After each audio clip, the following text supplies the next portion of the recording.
που ασχολούνται με αποκτήσεις κατά πλάκας, αναφορικά με την ημερίδα σήμερα. Σήμερα κάλεσαμε τον κόσμο να κάνει μια ημερίδα και περισσότερο και τα άτομα με την κατά πλάκας για να μπορέσουν να το σκεφτούν και να καταλάβουν δύο-τρία πράγματα. Το κυριότερο για μένα, για τους υπόλοιπους που δεν είναι πάσχοντες, είναι να έχει γίνει, ας πούμε, κάπως κακό αυτό που λέω, συνήθι μάλλον, ότι δεν είναι εκολητικό, δεν είναι κάτι το οποίο πρέπει να φοβάται κανένας. Είναι κάτι σοβαρό για αυτόν που το έχει.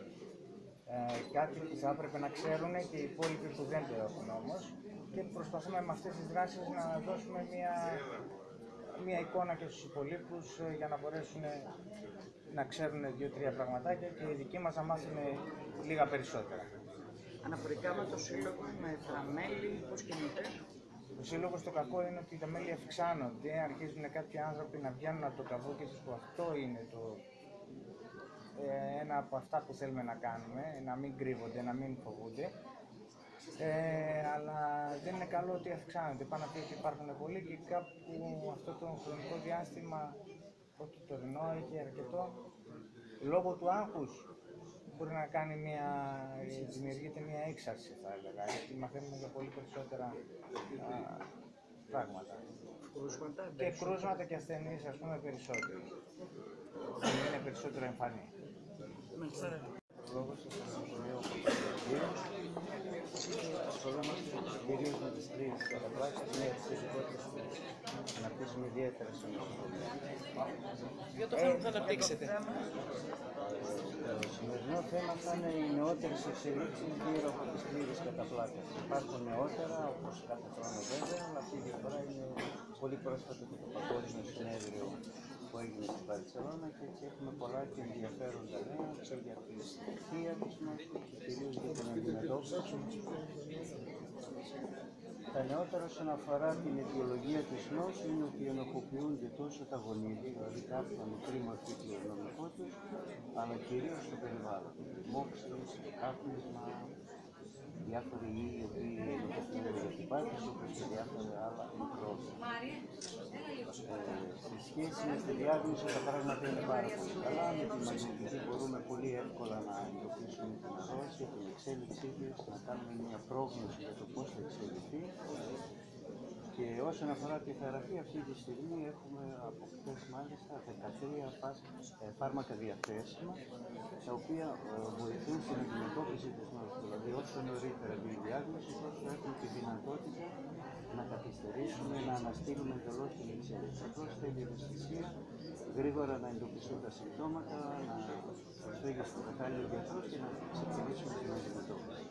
Τα μηνύματα είναι ιδιαίτερα εμπειροφόρα και η διάγνωση γίνεται εύκολα και θεραπεία υπάρχει, όπως χρειάζεται να συνειδητοποιήσει τον κόσμο, να μην το καθυστερεί, να μην κρύβεται και να ζητά έγκαιρα βοήθεια.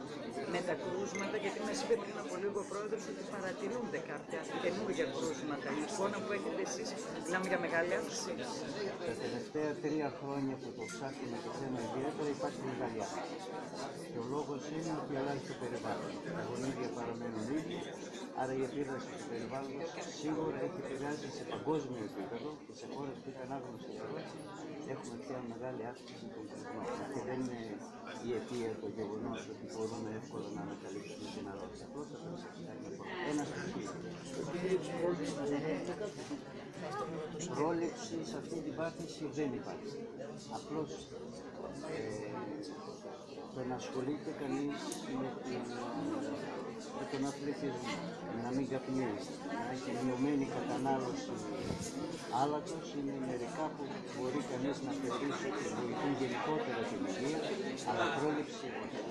Γνωρίζουμε ότι η θεραπεία ήταν πάντα πολύ δάπανη. Εξακολουθεί να υφίσταται αυτό? Αυτό είναι ένας μύθος. Παρά τα χάλια που βιώνουμε σε αυτή τη χώρα εδώ και 6 χρόνια, τα φάρμακα κυκλοφορούν και μάλιστα είναι δωρεάν. Ακόμη το κράτος έχει τη δυνατότητα να δίνει όντως ακριβά φάρμακα, αλλά με μηδενικές συμμετοχές. Όχι όμως όλα τα φάρμακα. Να σας πω κάτι. Όλα τα φάρμακα. Στην ημερίδα του Συλλόγου Πλήρης Καταπλάκες. Τι θα πείτε? Καλημέρα. Αποδέχεται την πρόσκληση του Συλλόγου με χαρά για να μιλήσω για τα προβλήματα που προκαλεί η πολλαπλή κρίση από το οπτικό σύστημα. Γιατί είναι αρκετά συχνά σε αυτούς τους ανθρώπους. Τα περισσότερα από αυτά είναι αντιμετωπίσιμα. Θα πούμε δύο πραγματάκια απλά, κατανοητά, για να μπορέσουμε να βοηθήσουμε στην κατανόηση και στην καθημερινή ζωή. Θα επιστήσετε την προσοχή. Να επιστήσουμε την προσοχή κυρίως στο πρόβλημα της οπτικής νευρίτιδας, γιατί κυρίως έχουμε προβλήματα με την όραση σε αυτούς τους ανθρώπους και λιγότερο με την κίνηση των ματιών. Και θα δώσουμε μερικές συμβουλές για το πώς μπορούμε να βελτιώσουμε την καθημερινότητά τους. Έτσι περισσότερα πράγματα λίγο επί του θέματος. Μπορούμε να πούμε. Εντάξει, αυτά μετά είναι λίγο. Θα δεχτείτε και ερωτήσεις. Θα δεχτούμε και ερωτήσεις, γιατί είναι αρκετά συχνά αυτά τα προβλήματα. 2 στους 3 ασθενείς με πολλαπλή σκλήρωση εμφανίζουν προβλήματα από τα μάτια. Επίσης και κάποιες από τις καινούργιες θεραπείες, κάποια από τα φάρμακα που χρησιμοποιούνται, μπορούν να προκαλέσουν κάποια προβλήματα στα μάτια. Θα δώσουμε συμβουλές για το πώς μπορούμε να βρούμε έγκαιρα αυτά τα προβλήματα και πώς μπορούμε να τα αποφύγουμε. Έχουμε νέα δεδομένα. Τα δεδομένα δεν είναι τόσο νέα όσον αφορά το δικό μας κομμάτι, το θεραπευτικό, όσο έχει να κάνει με τις παρενέργειες των νέων φαρμάκων. Αυτά είναι τα νέα δεδομένα που μπορούμε να αναφερθούμε. Της αρχής, αγαπητοί εκπρόσωποι των φορέων που θυμάται σήμερα το Σύλλογο Μελών και βεβαίως και το παραπάνω όργανο, τα μέλη του παραπάνω οργανών του Περιφερειακού Συμβουλίου. Στον κύριο Πρόεδρε, επίσης αγαπητοί Πρόεδρε του Συλλόγου, αλλά και μέλη του Συλλόγου Μελών Ατόμων που πάσχουν από σπίδες και αναπλάκας, μου έγινε η πρόταση και την αποδέχτηκα πολύ ευχαριστώς, γιατί ως κοινωνιολόγος έχω και μια ευαισθησία πάνω σε αυτά τα θέματα και ασφαλώς θα γνωρίζετε ότι και η κοινωνιολογία ειδικεύεται και μια από αυτές είναι η κοινωνιολογία της υγείας. Όχι βέβαια τι, ως κοινωνικό φαινόμενο και όχι ατομικό, το οποίο εξετάζουν οι ειδικότητες οι ιατρικές. Ξέρετε ότι βεβαίως δεν θα πω στα χωράσματα των γιατρών, θα τα μας τα πούνε αναλυτικά οι εξαιρετικοί επιστήμονες σε λίγο.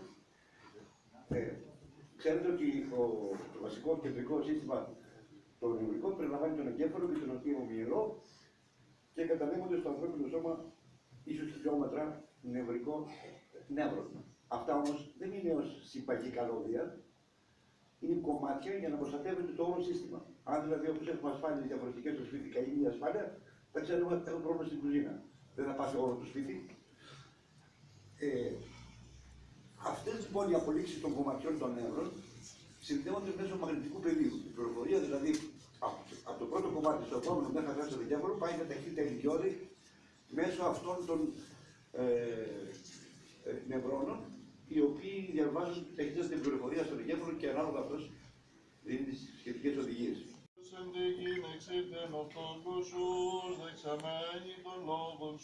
Διού Θεοπρεπώς εδογμάτισας τη φύση των όντων εχράνωσας, θα των ανθρώπων ήρθη κατεκόσμησας βασίλειον ιεράτευμα, Πάτερος Ιε Χριστόν των Θεών οικέτευεν, δωρήσαστε ημίν τον μεγαέλεος του Κυρίου δεηθόμην, Κύριε Λέησον, Κύριε Σου Χριστέ ο Θεός ημών, ευλόγησον των άρτων τούτων, ονειδούν Σου προσέφεραν, εις τιμήν και μνήμην, του ουρανοφάντορος βασιλείου του μεγάλου και ευλόγησον αυτούς και τα έργα αυτών, ότι εσύ ο ευλογών τρέχουν και συγκερώντα σύμπαντα Χριστέ ο Θεός ημών, και συγκινδόξον αναπέμπω μέσω άρκος σου Πατρί και το Παναγίου και αγαθό και ζωοποιός πνεύματι, νίκαια και εις τους αιώνας των αιώνων.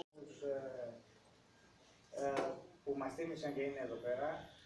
Και εκτός αυτού θέλω να πω ένα πολύ μεγάλο ευχαριστώ κύριε Ζαμανίδη για τη φιλοξενία που έχουμε στο Δημαρχείο.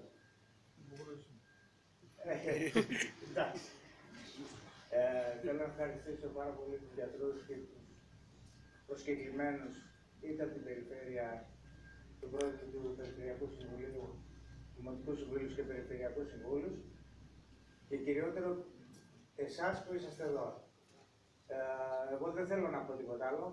Θέλω να ξεκινήσει, γιατί και εγώ με αγωνία θέλω να ακούσω κάποια πραγματάκια, να ξεκινήσει ο κύριος Κούκλας να μας αναφέρει. Χαίρομαι για μια ακόμη φορά για την τιμητική πρόσκληση. Μετά από 3 χρόνια χαίρομαι να ξαναβρίσκουμε μαζί σας. Είναι μια ευκαιρία να τα ξανακούσετε όλοι σας και απευθύνομαι και στη σεβαστή εξουσία και σε εσάς που είστε το επίκεντρο της σημερινής παρουσιάσεως. Έχω πολλά και ενδιαφέροντα πράγματα να σας μεταφέρω. Μην πείτε ότι είναι ποτέ η ίδια η παρουσίαση, όπως αυτή που έγινε του Παπαγεωργίου πριν από λίγους μήνες. Οι εξελίξεις είναι ραγδαίες και έτσι έχουμε πάντοτε κάτι νεότερο να σας ανακοινώσουμε.